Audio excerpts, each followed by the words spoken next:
Good morning students.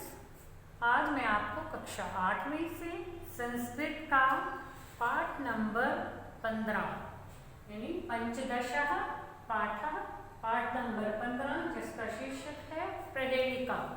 नाम है प्रहेलिका। तो उस पाठ के बारे में कुछ समझा रही हूँ और उसके शब्दार्थ भी साथ में समझा रही हूँ, क्योंकि यदि आपको शब्दों के अर्थ याद हो जाते हैं, ये तो याद करने पड़ेंगे ना, समझ के जब अर्थ है उसका अर्थ तो याद ही करना पड़ता है। तो यदि आपको शब्दों के अर्थ याद होते हैं तो जो प्रहेलिका दी हुई हैं तो उसमें यदि वो शब्द आ जाता है तो आप उसका अर्थ बड़े आसानी से कर सकते हो। कई बार हम उस एक शब्द से ही है जो उसका पूरे पहेली का अर्थ नहीं समझ पाते हैं। तो प्रहेलिका का मतलब क्या है? पहेलियाँ। पहेलियाँ पता है पहले तो बच्चों से बहुत पूछा जाता था कि इस पहेली का अर्थ बताओ, इस पहेली का। आजकल थोड़ा सा ये कम चलन में है, तो पहले बहुत ज़्यादा थी, वैसे तो अब भी चल रही हैं। अब भी जो है बच्चों से कुछ पहेलियाँ पूछी जाती हैं जिससे उनका जो है दिमाग में सोचते हैं, वो सोचने समझने की शक्ति बढ़ती है। ठीक है, उनको ज्ञान भी प्राप्त होता है और अपने आप कुछ करना भी सीखते हैं। तो पहेलियाँ जो है मनोरंजन की प्राचीन विद्या है। इससे जो है मनोरंजन होता है। यदि पूछा जाता है ना कोई पहेली तो उसको उत्तर ढूंढने में हम लगे रहते हैं, तो हमारा ये खेल भी हो जाता है एक तरह से और हमें ज्ञान भी मिलता है, हमारा ज्ञान बढ़ता है। तो ये प्राचीन विद्या है।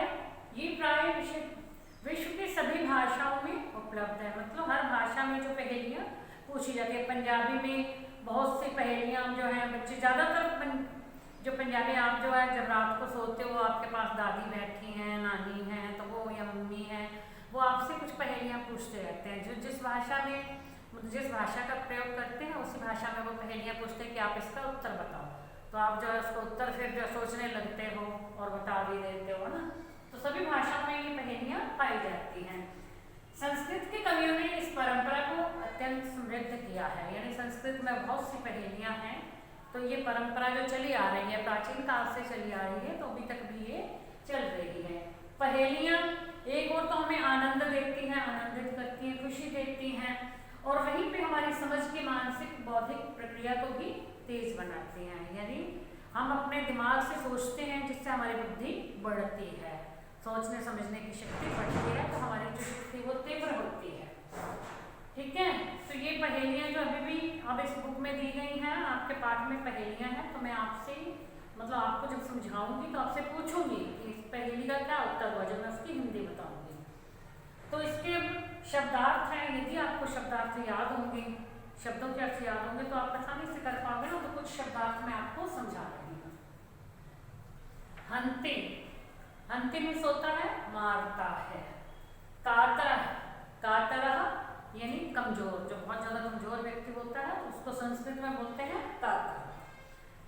सीमंतिनीषु यानी नारियों में, स्त्रियों में, औरतों में जिसको कहते हैं।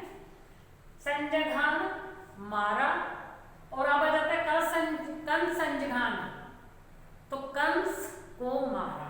कंस जघान इकट्ठा दिया ना, कंस संजघान, कंस को मारा। शीतल वाहिनी, वाहिनी होता है बहने वाली। ठीक है, शीतल मैंने होता है ठंडी, या जिसको ना ठंडी धारा वाली। फिर आ जाता है काशी तल वाहिनी।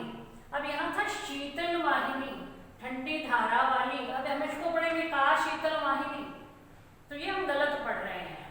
का शीतल वाहिनी नहीं पढ़ना, हमने पढ़ना है काशी तल वाहिनी, काशी की भूमि पर बहने वाली।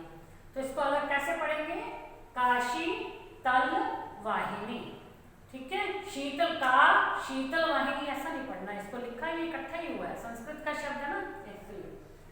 फिर है दार पोषण रता, पत्नी के पोषण में लगा हुआ या पत्नी के पोषण में संलग्न। दारा मीन्स पत्नी होता है उससे।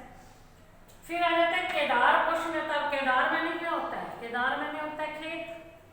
तो खेत के कार्यों में संलग्न यानी खेत के कार्यों में लगा हुआ, खेत में जो काम करने वाले होते हैं ना उस काम में लगे रहते हैं वो।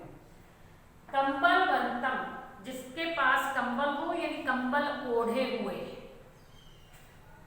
वृक्षाग्रवासी, वृक्ष मैंने होता है पेड़, ग्रवासी मतलब रहने वाला, पेड़ पर रहने वाला। पक्षी राजा, पक्षी राजा, पक्षियों का राजा किसे कहा जाता है? गरुड़ को। त्रिनेत्रधारी, तीन नेत्र धारण करने वाला, तीन है नेत्र जिसके, तीन नेत्रों वाला कौन है? शिव। भगवान शिव के तीन नेत्र माने जाते हैं, एक उनके ये माथे पर यहाँ पे नेत्र होता है तो त्रिनेत्र बोलते हैं उनको। फिर अब बोलते शूल पानी, शूल यानी त्रिशूल, पानी मैंने होता है हाथ, जिसके हाथ में त्रिशूल हो वो कौन है? वो भी शिव है। तो त्रिनेत्रधारी भी शिव के लिए आया है, शूल पानी भी शिव के लिए आया है। शिव को और भी कई नामों से जानते हैं, है ना। अब हम बच्चों के नाम रख देते हैं, तो मृत्युंजय, मृत्युंजय मतलब जिसने मृत्यु पर जय प्राप्त की हो, जिसकी मृत्यु पर जय हो, वो कौन है? वो भी शिव ही है।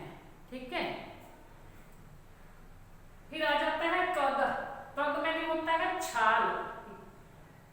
विष्णु पदम, विष्णु पद प्राप्त करना यानी स्वर्ग में मोक्ष प्राप्त करना, जीवन मरण के बंधन से मुक्ति प्राप्त करना। तक्रम, तक्रम मैंने होता है छाछ, छाछ पीते हो जो आप, वो लस्सी बोलते हैं हम छाछ। शक्रस्य, इंद्र का, शक्र मैंने होता है इंद्र, तो शक्रस्य इंद्र का। तो बच्चों ये आपको शब्दों के अर्थ जो है याद करने हैं और अपनी नोटबुक में लिखने हैं। अब मैं आपको दो पहेलियां पूछती हूँ, ठीक है। ये जो पाठ में जो आपके दी हुई है ये 5 हैं, तो इसके अलावा जो और मैं आपसे पूछती हूँ 2, कहते चक्री त्रिशूलो न हरो न विष्णु, महान बलिष्ठो न च भीमसेनः, स्वच्छंदगामी न च नारदो अपि, सीता वियोगी न च रामचंद्रः। अब क्या कहते हैं? चक्री त्रिशूली ना तो उनके पास चक्र है, ना ही उन्होंने त्रिशूल धारण कर रखा है, ना वो हरि है, ना विष्णु है। महान बलिष्ठो, महान बलशाली है, लेकिन भीमसेन नहीं है। स्वच्छंदगामी न च नारदो अपि, मतलब स्वच्छंद चाल चलते हैं लेकिन नारद भी नहीं है। सीता वियोगी, सीता के वियोगी हैं, वियोग होता है अलग रहना, दूर रहना। अब सीता के वियोगी हैं लेकिन रामचंद्र भी नहीं है, बताओ कौन होंगे वो? क्या होगा बता सकते हो?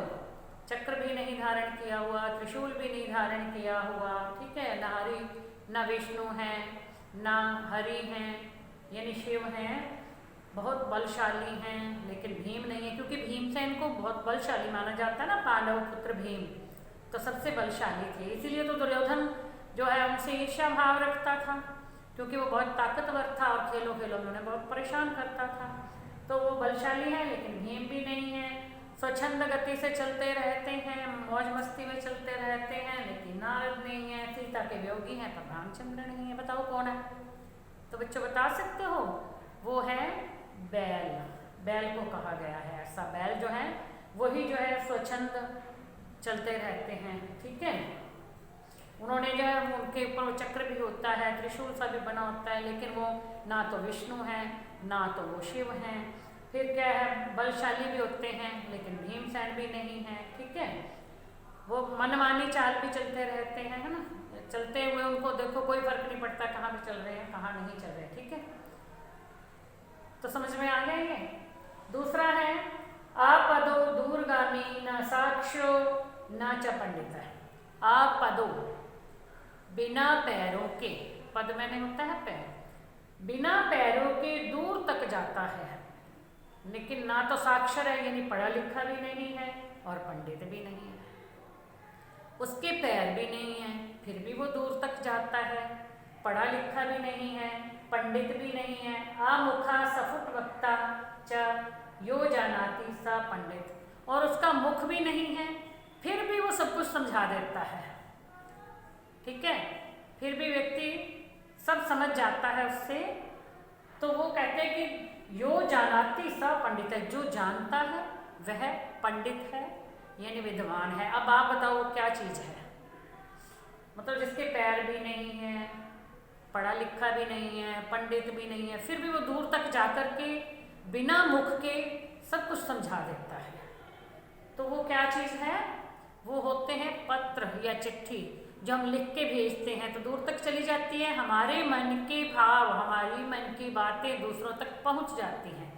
ना तो वो पत्र के पैर होते हैं कि वो चल करके जाए, ना ही वो पढ़ा लिखा है, ना वो बोलता है, उसके मुख ही नहीं है, फिर भी वो सब कुछ समझा देता है ना। लोग उधर पढ़ लेते हैं, किसी का पत्र आता है लिखा हुआ, हम पढ़ेंगे हम समझ जाएंगे, हमारा लिखा हुआ कहीं भेजेंगे वो पढ़ेंगे तो वो समझ जाएंगे। तो पहला क्या था? चक्र और त्रिशूल है, लेकिन ना तो वो विष्णु है ना तो वो शिव है। चक्र और त्रिशूल धारण किए हैं लेकिन न विष्णु है न शिव है। बहुत बलशाली हैं लेकिन भीम नहीं है ना। मनमानी चाल चलते हैं लेकिन नारद नहीं है। सीता के वियोगी हैं पर रामचंद्र नहीं है। तो उसका उत्तर आया बैल। अब ये जो है दूर तक जाता है, बिना पैरों के दूर तक जाता है, और पढ़ा लिखा भी नहीं है, पंडित भी नहीं है, बिना मुख के भी सब कुछ स्पष्ट समझा देता है, कह देता है। ठीक है, जो जानता है वह बहुत पंडित है यानी बुद्धिमान है। इसका उत्तर है पत्र। तो बच्चों आज इतना आपको समझ में आ गया होगा। कल इस पाठ की जो पहेलियाँ यानी कि आज की जो पहेलियाँ हैं उसका सरलार्थ मैं आपको नेक्स्ट वीडियो में भेजूंगी। आज आप इतना काम जो है याद भी कर लेना और अपनी नोटबुक में भी कर लेना। Thank you.